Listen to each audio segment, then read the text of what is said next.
नमस्कार, मैं अशोक विश्वकर्मा हिंदी परख में आपका स्वागत है। आज हम लोग 17 नवंबर 2021 के हिंदी के शिफ्ट 1 के सभी प्रश्नों को हल करेंगे। पहला प्रश्न है, रिक्त स्थान की पूर्ति के लिए सबसे उपयुक्त शब्द का चयन करें। आज इस साल का पहला तूफान डैश। नाचा, आया, चला, उठा। सही उत्तर होगा आया। आप देख रहे हैं तूफान यहाँ पुल्लिंग है और इसके पहले का पहले आया है। अगर तूफान स्त्रीलिंग होता तो यहाँ पर की होता है और पहली होता है। दूसरा प्रश्न है, दिए गए वाक्य का वह भाग ज्ञात करिए जिसमें कोई त्रुटि है। यदि कोई त्रुटि नहीं है तो कोई त्रुटि नहीं है विकल्प का चयन करें। शिक्षक ने उन छात्रों को पूछा। यहाँ पर एक वाक्य दिया हुआ है तो यहाँ किस में त्रुटि है? यदि कोई त्रुटि नहीं है तो ऑप्शन ए सही होगा। शिक्षक ने में कहीं त्रुटि है तो शिक्षक ने सही होगा। पूछा में त्रुटि है तो ऑप्शन सी होगा। उन छात्रों को में त्रुटि है तो ऑप्शन डी होगा। तो सही उत्तर है उन छात्रों को, क्योंकि यहाँ पर को जो कारक चिन्ह का गलत प्रयोग किया गया है। उन छात्रों, शिक्षक ने उन छात्रों से पूछा, को के स्थान पर क्या हो जाएगा? यहाँ पर सी होगा। अगला प्रश्न है, दिए गए शब्द के विलोम शब्द का चयन करें। आसक्त।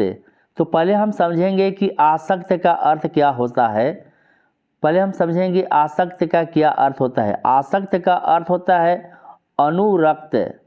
अनुरक्त का मतलब होता है प्रेम करने वाला। प्रेम करने वाला। और विस्तृत का क्या अर्थ होता है? विस्तृत का अर्थ होता है जिसमें विस्तार हो। सक्त का अर्थ होता है लगा हुआ या सटा हुआ।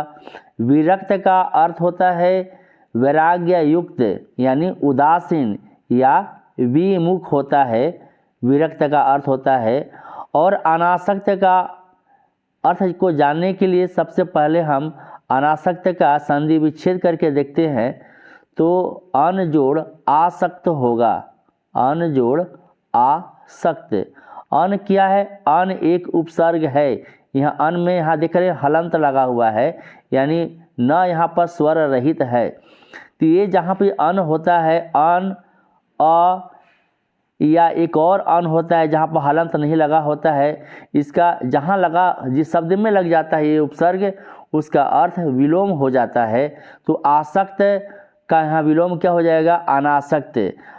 अनासक्त का अर्थ क्या होता है? बिना प्रेम करने वाला या जिसमें सांसारिक सुखों से लगाव न हो, या निर्लिप्त या वितराग। निर्लिप्त या वितराग। अनासक्त का अर्थ होता है निर्लिप्त भी होता है। अन उपसर्ग जहाँ लग जाता है, ये उपसर्ग जहाँ लग जाता है उसका अर्थ विलोम हो जाता है। हम देखते हैं अनंत। अनंत में भी अन उपसर्ग लगा हुआ है। संधि विच्छेद करके देखते हैं क्या होता है? अन जोड़ अंत। अन जोड़ अंत यानी अंत का विलोम क्या हो जाएगा? अनंत होगा। इसी प्रकार एक और है यहाँ पर, ये अन है जहाँ पर हलंत नहीं होता है। इन उपसर्गों से बना शब्द होता है अनचाहा या अनदेखा। और अ भी उपसर्ग है जिसका अर्थ जहाँ लग जाता है जिस शब्द के पहले, उसका अर्थ विलोम हो जाता है। जैसे अधर्म, अशांति। तो आसक्त का विलोम क्या हो जाएगा? अनासक्त होगा। चौथा प्रश्न है, दिए गए वाक्य में रेखांकित खंड को प्रतिस्थापित करने के लिए सबसे उपयुक्त विकल्प का चयन करें। प्रतिस्थापन से यह प्रश्न है।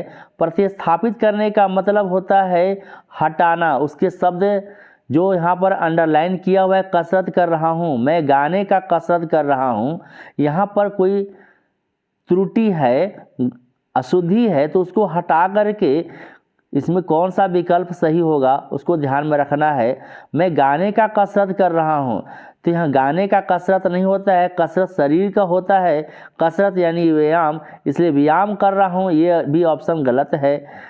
किसी बदलाव की आवश्यकता नहीं है यहाँ पर, लेकिन है त्रुटि।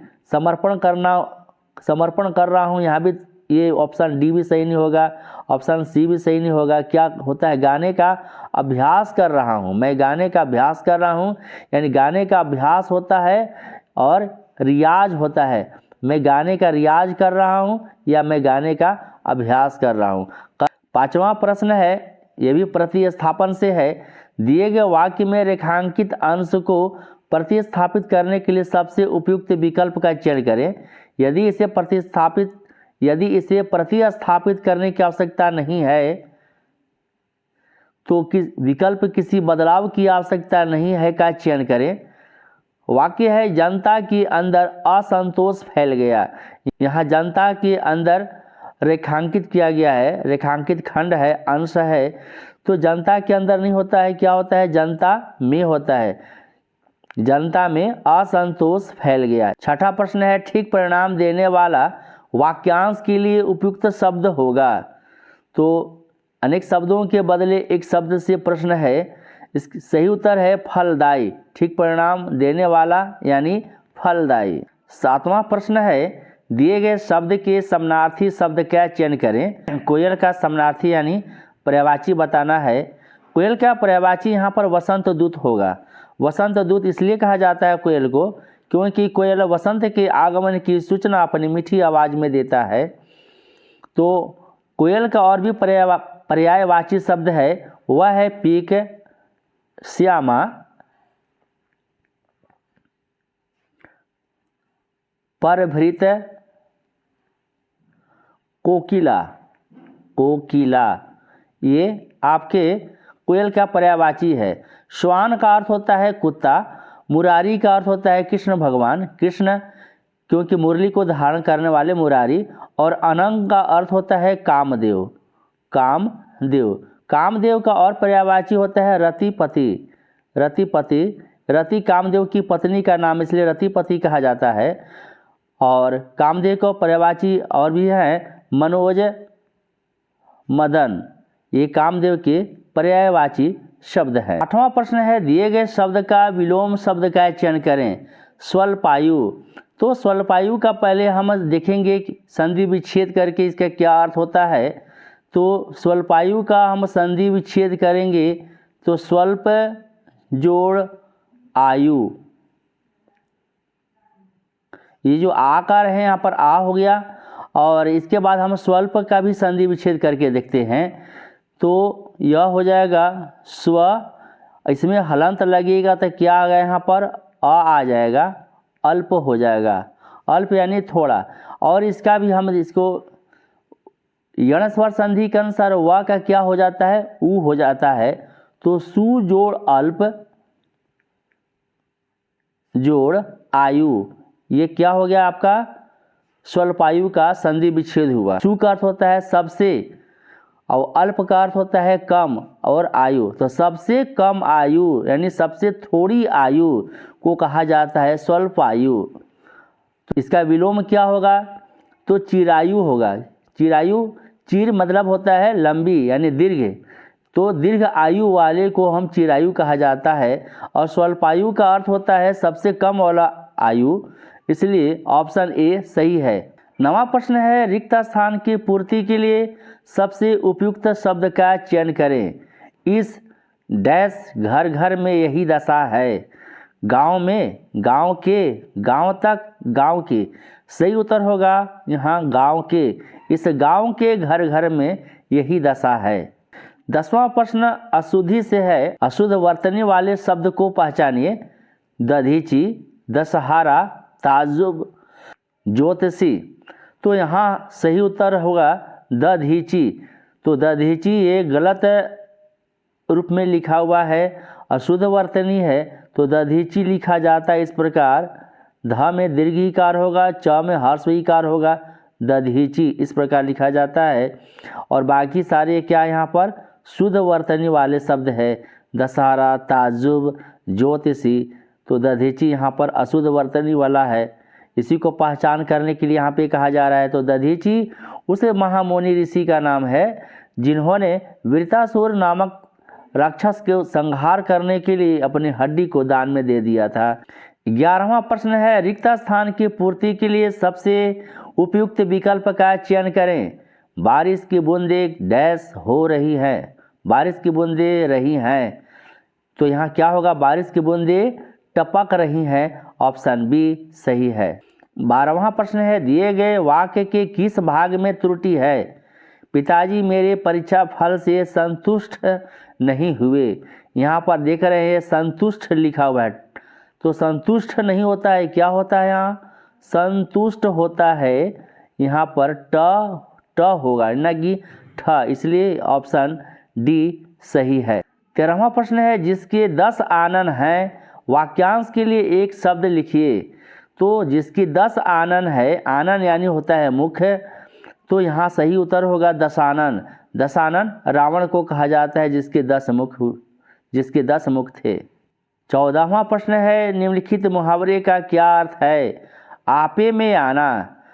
तो यहाँ पर आपे में आना मुहावरे का अर्थ होगा होश में आना। इसी से संबंधित और मुहावरे है आपे से बाहर होना। आपे से बाहर होना, जिसका अर्थ होता है अत्यधिक क्रोधित होना। 15वां प्रश्न है, दिए गए वाक्यांश के लिए एक शब्द दीजिए, यानी अनेक शब्दों के बदले एक शब्द। बिना वेतन के काम करने वाला। तो सही उत्तर होगा अवैतनिक। तो यहाँ ये जो अवैतनिक है, इस शब्द को ज़रा हम समझेंगे। अवैतनिक का पहले हम संधि विच्छेद करके देखते हैं, तो क्या होगा? अ जोड़ वेतन जोड़ इक। ये जो इक प्रत्यय है बड़ा कमाल का प्रत्यय है, तो यहाँ पर वेतन में इक लगा तो क्या हो जाएगा? वैतनिक हो गया, यानी अवैतनिक। तो जहाँ इक प्रत्यय लगता है वहाँ देखेंगे हम लिखते हैं नगर। नगर में जब इक प्रत्यय लगता है तो क्या हो जाएगा?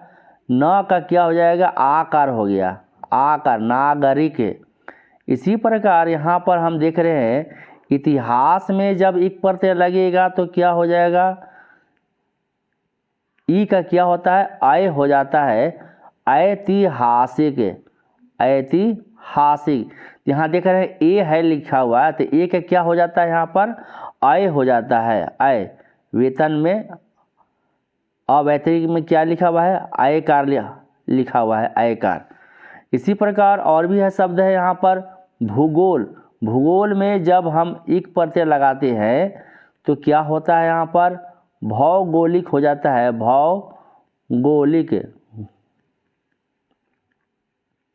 यानी ऊ का क्या होता है? औ हो जाता है। यहाँ देख रहे हैं क्या हो गया? औ हो गया। इक प्रत्यय से संबंधित वीडियो को देखने के लिए आप आई बटन पर क्लिक कर सकते हैं।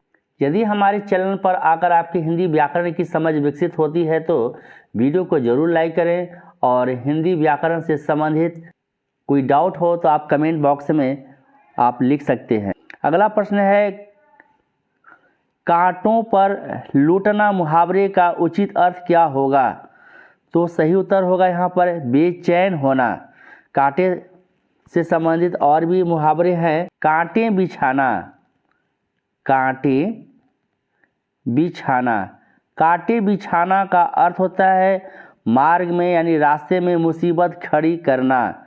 और कांटा दूर होना, कांटा दूर होना, जिसका अर्थ होता है कठिनाई दूर होना।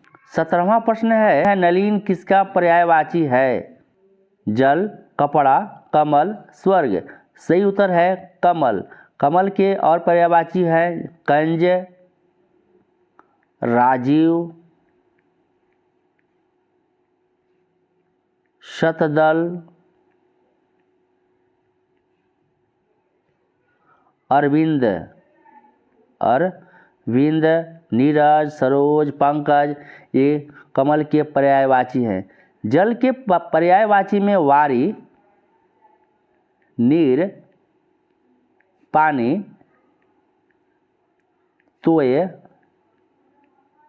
अम्बु, ये आपके जल के पर्यायवाची हैं। कपड़ा का होता है पट, होता है वसन, वस्त्र, चीर, ये कपड़ा की पर्यायवाची है। अंबर, स्वर्ग का पर्यायवाची होता है सूरलोक, सूरलोक, देवलोक और द्युलोक। 18वां प्रश्न है, दिए गए वाक्य का वह भाग ज्ञात करें जिसमें कोई त्रुटि है। यदि कोई त्रुटि नहीं है तो कोई त्रुटि नहीं है विकल्प का चयन करें। रामा देवी एक विद्वान महिला थीं, तो यहाँ पर किस भाग में त्रुटि है? तो यहाँ देख रहे हैं कि रामा देवी एक महिला का नाम है, इसलिए विद्वान यहाँ पर जो है इसमें त्रुटि है, एक विद्वान, इसलिए ऑप्शन बी सही है, क्योंकि विद्वान पुल्लिंग शब्द है और महिला यहाँ पर है, इसलिए रामा देवी के साथ विद्वान नहीं होगा। क्या होगा? विद्वान का स्त्रीलिंग रूप होता है विदुषी। तो रामा देवी एक विदुषी महिला थी, न कि एक विद्वान महिला, इसलिए ऑप्शन बी सही है और यहीं पर त्रुटि है। जहाँ त्रुटि है तो उसी शब्द का यहाँ पर चुनाव करना है। 19वां प्रश्न है, दिए गए वाक्य में रेखांकित अंश को प्रतिस्थापित करने के लिए सबसे उपयुक्त विकल्प को चुनें। वाक्य है कर्मचारी अपना वेतन नहीं पा पाया। ये तो लगता है असंगत है, पा पाया नहीं होगा, यहाँ पर क्या होगा? ऑप्शन ए सही होगा, ले पाया। कर्मचारी अपना वेतन नहीं ले पाया। 20वां प्रश्न आपके वर्तनी शुद्धि से है, निम्नलिखित में से शुद्ध वर्तनी वाले शब्द को पहचानिए। तो कारीगर, सच्च, औषधि, विकारी। बिल्कुल आसान सवाल है, यहाँ पर शुद्ध वर्तनी वाला शब्द को पहचानना है तो कारीगर होगा। ये सच गलत लिखा हुआ है, तो सच इस प्रकार लिखा जाता है, सच च यहाँ पर अनावश्यक रूप से प्रयोग किया गया है। औषधि नहीं होता है, क्या होता है? औषधि होता है, औषधि यानी इलाज, दवा। विकारी नहीं होता है, क्या होता है? विकारी होता है, इसलिए यहाँ पर ऑप्शन ए सही है। अगले वीडियो में 17 नवंबर 2021 के अन्य शिफ्टों के प्रश्नों को हल करेंगे। वीडियो कैसा लगा कमेंट कर हमें बताएं। हिंदी पर्व को सब्सक्राइब करें, वीडियो का लाइक और अपने साथियों के बीच शेयर करें। नमस्कार।